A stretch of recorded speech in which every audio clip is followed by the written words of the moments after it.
kamala ta manzan Allah ce sallallahu alaihi wa sallam, ta manzan Allah ce. Wannan ka'idan in muka fahimce ta fa, wato abubuwa da yawa da za a warware, matsaloli da yawa da za a warware ba su da iyaka. Sahabi zai iya kuskure, zai iya kuskure. Dama ba a ce sahabi ba zai kuskure ba, don shi ba ma'asumi ba ne. Lahu ismatun wal ghayru yakhta'u taratan wa tawran yusibu ma ladayhi yaqinu. Ko ba wani wanda yake da isma sai manzon Allah sallallahu alaihi wa sallama. Saboda haka sayyidina Umar zai iya, sayyidina Uthman zai iya kuskure, zai iya ijtihadi, amma abin da muke da yaƙini da shi shine ba zai yi da gangar ba. Kai koma da gangar yayi, sabiƙansa, kyawawan ayyukansa na baya sun share wannan gangancin, wanda kuma wannan shine sunnan manzon Allah sallallahu alaihi wasallam. Sayyidina Rasulullahi sallallahu alaihi wasallam zai kalli mutum ya ɗauki wasiƙa ya rubuta makafirai, ga manzon Allah sallallahu alaihi wasallam zai zo ya yaƙe ku, ko manzon Allah zai zo ya yaƙe ku. Kaga wannan in ni da kai ne, in zamanin mu aka yi sunan abin munafunci, ha'inci, khiyana mafi muni kuma a yanayi na yaƙi. Amma manzo Allah sallallahu alaihi wasallam sai ya kalli sabiqan wannan mutum, sai ya kalli madin shi, tarihin shi, sai ya ce wa ma adraka la Allah tala ala ahli badr wa qala if'alu ma shi'tum fa inni qad ghafartu lakum. Zai kalli mutum ya shiga cikin mutanen da suka yi wa mai girma irin na Aisha radiyallahu anha kage, ya shiga cikin waɗanda suka yi ƙazafi, Mistah, ko a zo a ce za a yi mashi wani abu, manzan Allah sallallahu alaihi wasallam ya ce ya za ku yi ma mutumin da ya halarci Badru. Ma'ana wannan ka'idar wallahi tana da muhimmancin gaske.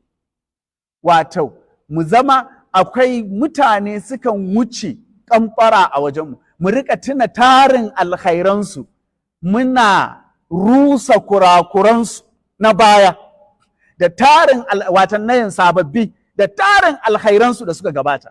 Wannan shine yadda manzon Allah sallallahu alaihi wasallam yake. Ba kuskure ɗaya ya zo ya rusa tarin alkhairai na shekaru ba iyaka ba. A'a, alkhairi ɗaya na baya ya dinga rusa kurakurai. Ai wane yayi kaza, ya halarci Badru don haka ba yi da laifi. Duk girman laifin an yafi. Ya halarci Badru don haka an yafi. Haka manzon Allah sallallahu alaihi wasallam ya rika yin musu. Allah ya ƙara musu yarda. To don haka dai a takaice sahabban manzon Allah sallallahu alaihi wasallama zai yi su yi kuskure, amma komin kuskurensu, mafi kuskurensu yafi mafi girman wanda yake ba su ba.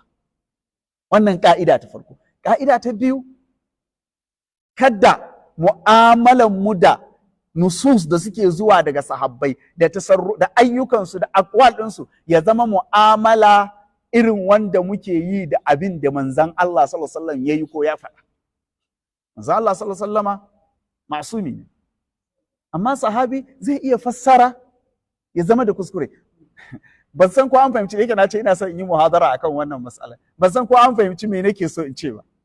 Wato abin da nake so in ce, idan muka fahimci wannan, masu tuhuman sahabbai sun yi kaza wal iyazu billahi, za a ɗauki abin da sauƙi. Menene ɗaukan abin da sauƙi? Kar mu fa ɗauka sahabi ba zai iya kuskure a fassara ko ba zai iya kuskure a magana ba.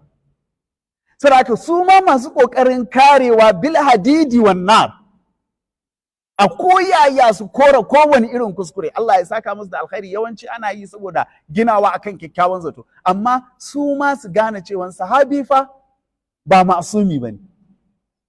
Ina fatan mun fahimta. Isma ta manzan Allah ce sallallahu alaihi wa alihi wa sallama. Saboda haka sahabban nan sun fi kowa ba su ba, amma su ma za su iya kuskure. Ina fatan mun fahimta. Idan mutum yana da kuma ala ta iya tarjihi da sauransu, to wannan kuma in ya ga shi yana da shi ya kai, to sai ya gwada ya iya tarjihi din. Don haka dai mu ɗauki abubuwan da sauƙi. Yanzu nan sayyidina Uthman ijtihadin sa ne yayi, Allah ya ƙara masa yarda, kuma yana da abubuwan da ya hanga yayi wannan ijtihadin. Sayyidina Ali wanda ya fi shi a fiqhu